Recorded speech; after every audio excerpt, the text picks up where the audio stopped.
하나님이 오늘 우리에게 주신 말씀은 신명기 9장 1절에서 10절까지의 말씀입니다.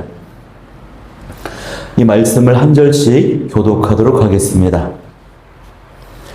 이스라엘아 들으라. 내가 오늘 요단을 건너 너보다 강대한 나라들로 들어가서 그것을 차지하리니 그 성읍들은 크고 성벽은 하늘에 닿았으며 크고 많은 백성은 내가 아는 아낙 자손이라. 그에 대한 말을 내가 들었나니 이르기를 누가 아낙 자손을 능히 당하리오 하거니와 오늘 너는 알라. 내 하나님 여호와께서 맹렬한 불과 같이 내 앞에 나아가신즉 여호와께서 그들을 멸하사 내 앞에 엎드려지게 하시리니 여호와께서 내게 말씀하신 것 같이 너는 그들을 쫓아내며 속히 멸할 것이라. 내 하나님 여호와께서 그들을 내 앞에서 쫓아내신 후에 내가 심중에 이르기를 내 공의로움으로 말미암아 여호와께서 나를 이 땅으로 인도하여 들여서 그것을 차지하게 하셨다 하지 말라. 이 민족들이 악함으로 말미암아 여호와께서 그들을 내 앞에서 쫓아내심이니라. 내가 가서 그 땅을 차지함은 내 공의로 말미암음도 아니며 내 마음이 정직함으로 말미암음도 아니요 이 민족들이 악함으로 말미암아 내 하나님 여호와께서 그들을 내 앞에서 쫓아내심이라. 여호와께서 이같이 하심은 내 조상 아브라함과 이삭과 야곱에게 하신 맹세를 이루려 하심이니라. 그러므로 내가 알 것은 내 하나님 여호와께서 내게 이 아름다운 땅을 기업으로 주신 것이 내 공의로 말미암음이 아니니라. 너는 목이 곧은 백성이니라. 너는 광야에서 내 하나님 여호와를 경노하게 하던 일을 잊지 말고 기억하라. 내가 애굽 땅에서 나오던 날부터 이곳에 이르기까지 늘 여호와를 거역하였으되 호렙산에서 너희가 여호와를 경노하게 하였으므로 여호와께서 진노하사 너희를 멸하려 하셨느니라. 그때 내가 돌판들 곧 여호와께서 너희와 세우신 언약의 돌판들을 받으려고 산에 올라가서 40주 40야를 산에 머물며 떡도 먹지 아니하고 물도 마시지 아니하였더니 여호와께서 두 돌판을 내게 주셨나니 그 돌판의 글은 하나님의 손으로 기록하신 것이요 너희의 총의 날에 여호와께서 산상 불 가운데서 너희에게 이르신 모든 말씀이니라. 아멘. 네, 앞서 가시는 하나님이라는 제목으로 오늘 말씀을 나누도록 하겠습니다. 네, 오늘은 이제 신명기 9장 말씀으로 넘어왔습니다. 네, 9장의 첫 구절은요, 이스라엘아 들으라 이렇게 또 시작합니다. 우리가 신명기 1장부터 쭉 살펴보고 있지만 말씀을 계속해서 보면은 지키라, 기억하라, 들으라 계속 반복되고 있습니다. 그만큼 가나안 땅에 들어가서 하나님의 뜻대로 살아가는 이 일이 만만한 일이 아니라는 것입니다.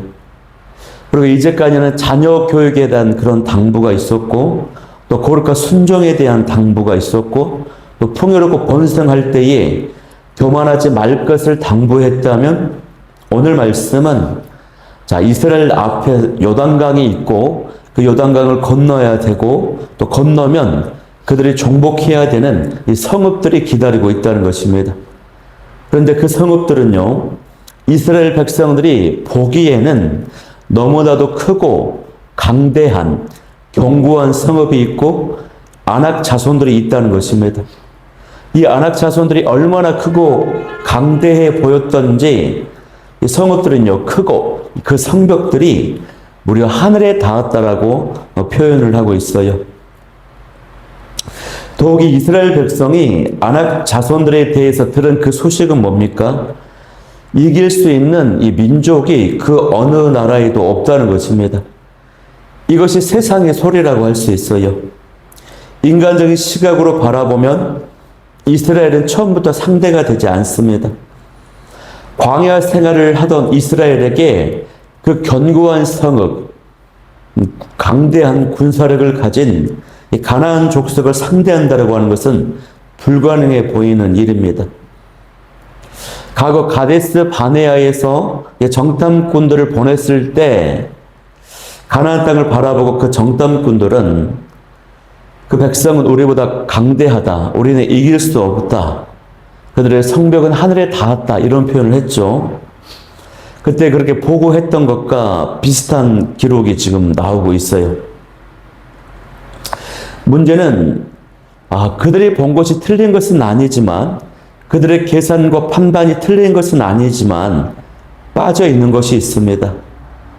무엇이 빠져 있습니까? 하나님의 함께하심, 하나님의 능력과 도심에 대한 계산이 빠져 있어요.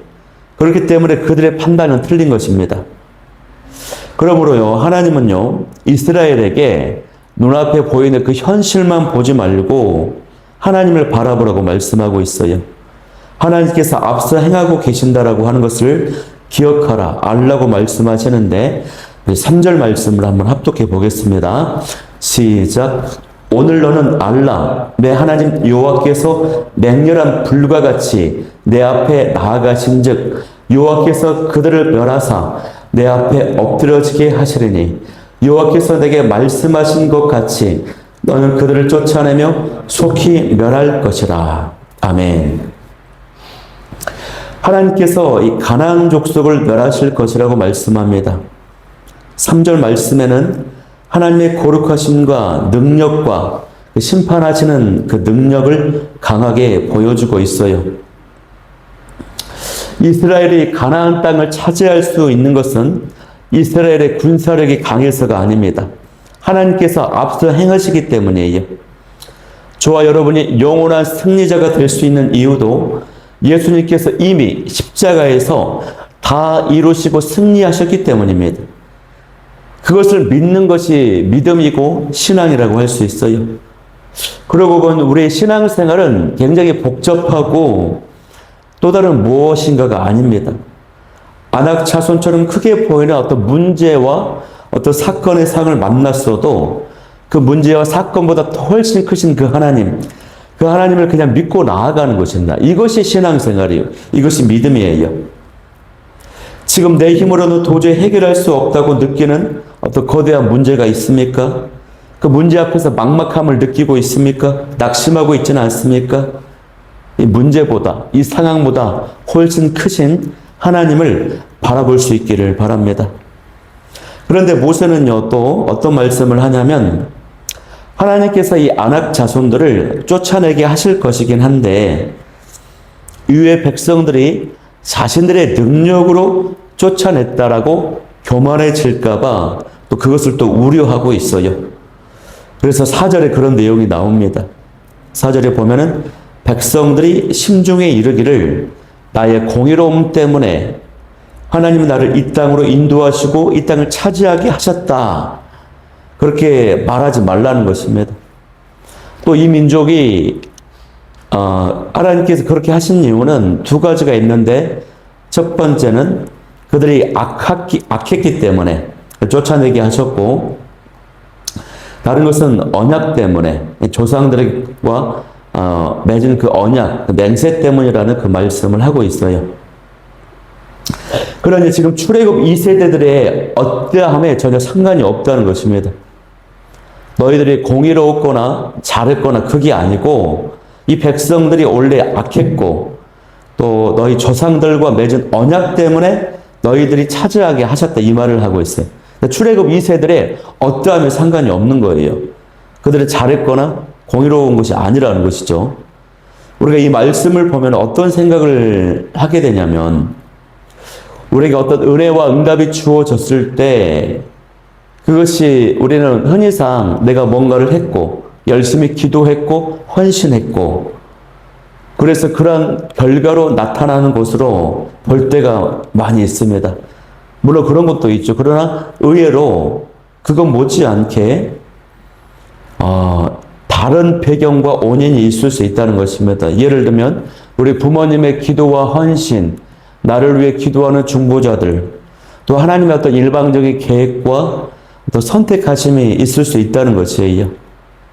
그래서 우리는 어떤 되어지는 일들, 잘 열려지는 일들, 응답의 역사를 보면서 그것만 보면서 이게 나 때문이다라고 보지 말고 이것은 더 근원적인, 더 입체적인, 또 어떤 역사적인, 또 거시적인 어떤 하나님의 뜻이 있을 수 있다. 그렇게 볼 필요가 있다는 것입니다. 이런 의식을 가져야지만이 자기 의로움에서 벗어날 수가 있어요.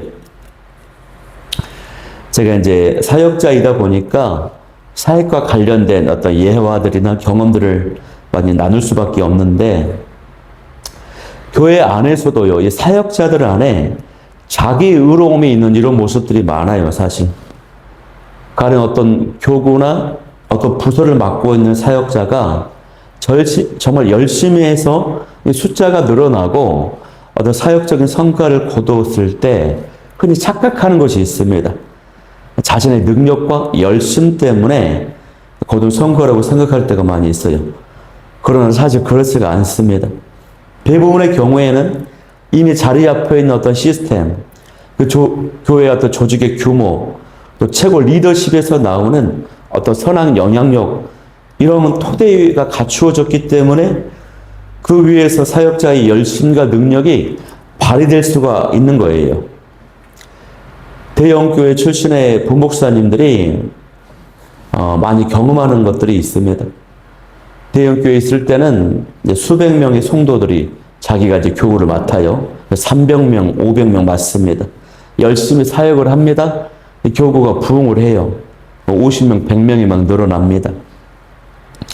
이것은 그 교회가 전체적으로 부흥하고 늘어나게 되면서 나타나는 성장인 경우가 많거든요. 그런데 사역자들이 착각을 합니다. 자신의 능력으로 된 것 마냥.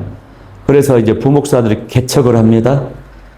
근데 개척을 하면은요, 안 됩니다. 될 것 같은데, 교회에서는 됐는데 안 돼요. 1년이 가고 3년이 가도 10명이 채 모여지지 않아요. 그러면서 진짜 실상을 알게 되는 것입니다. 그때 나의 노력과 능력으로 된 것이 아니라 그 교회에 가지고 있는 또 조직과 규모와 어떤 그 토대 위에서 성장을 이루었다라고 하는 것을 깨닫게 되는 것이죠. 그렇기 때문에 자기 의로움에서 벗어나게 되고 겸손하게 되는 것입니다. 제가 사역자 예를 들었지만 지금 모세가요, 이스라엘 백성들에게 똑같은 이야기를 하고 있어요. 너희 능력과 의로움으로 이 아낙 자손들을 쫓아낸 것으로 착각하지 말라, 교만하지 말라라고 말하고 있습니다. 모세의 이런 우려는요, 단순한 조바심에서 나오는 것이 아닙니다. 자신이 분명한 경험에서 나오는 것이에요.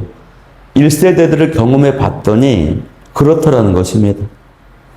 모세는요, 일종의 이스라엘 백성의 이스라엘 민족이라고 하는 어떤 교회의 지도자, 단임 목회자라고 볼 수 있거든요. 수십만 명을 이끄는 초대형 교회의 지도자입니다. 그래서 5만 가지 인간 군상들을 다 겪어봤어요. 그래서 사람이 어떤 존재인지를 너무나도 잘 알아요. 모세가 경험한 사람은 어떤 존재입니까? 그 결론은요, 6절 하반절에 나오는데 너는 목이 곧은 백성이다. 이것이 모세가 겪은 이스라엘 민족들, 사람들 결론이에요. 목이 곧은 백성, 교만한 백성이라는 것입니다. 어떤 언로 목사님이 목회를 다 마치고 지난 목회를 돌아보면서 소회를 밝히는데 이런 말씀을 하셔요. 성도들이 나는 양들인 줄 알았는데 양인 줄 알았대요. 그런데 돌아보고 경험해 보니까, 돌이켜 보니까 양이 아니고 염소들이더라, 이런 얘기를 합니다. 막 들이박는 거라는 겁니다. 농담 반 진담 반으로 이런 회고를 하십니다. 이스라엘을 향해서요, 너는 목이 곧은 백성이다.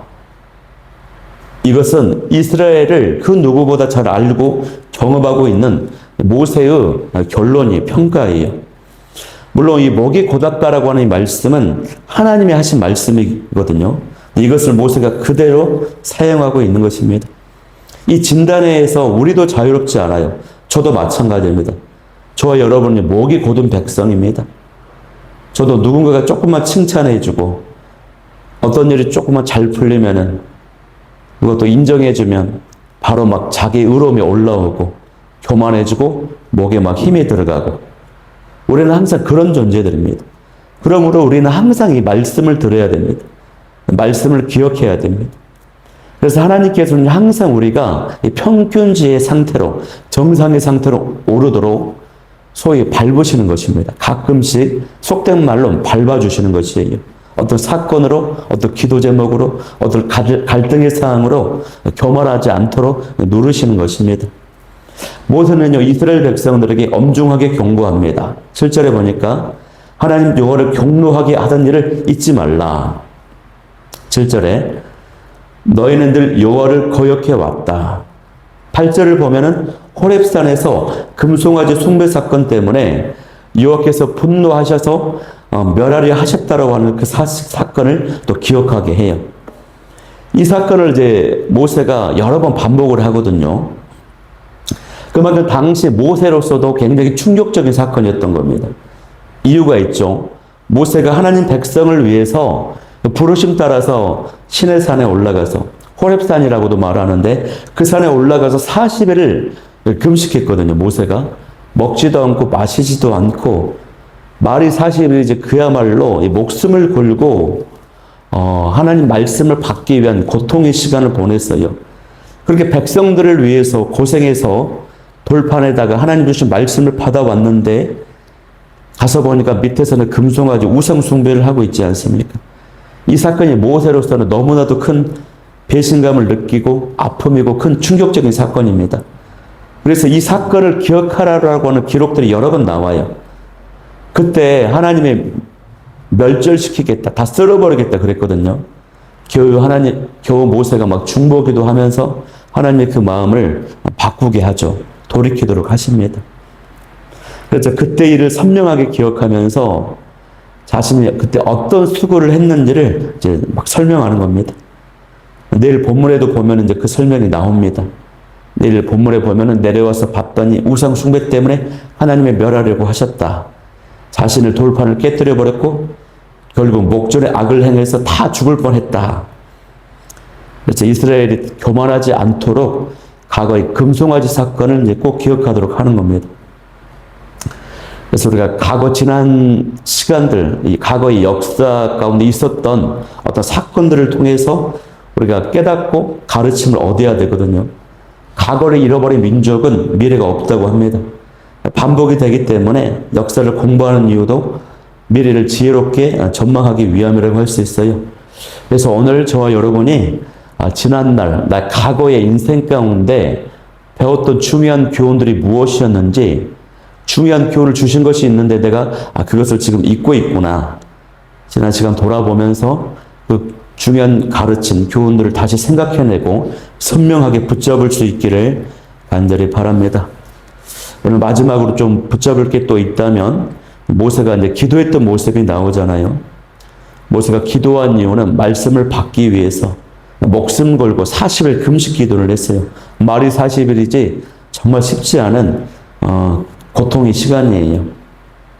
이것은 이스라엘이 어떻게 살아가야 되는지를 보여주는 말씀입니다. 모세의 40일 금식 기도로 말씀이 주어졌는데 저와 여러분의 중보 기도로 영혼들에게 생명의 말씀이 주어지고 그 영혼들의 말씀의 인도를 받게 될 수 있기를 바랍니다. 이 아침에 우리가 기도해야 될 영혼은 누구입니까? 모세의 그 심정으로 간절하게 기도하는 이 아침이 그 영혼을 위해서 기도하는 이 아침이 되기를 축복합니다.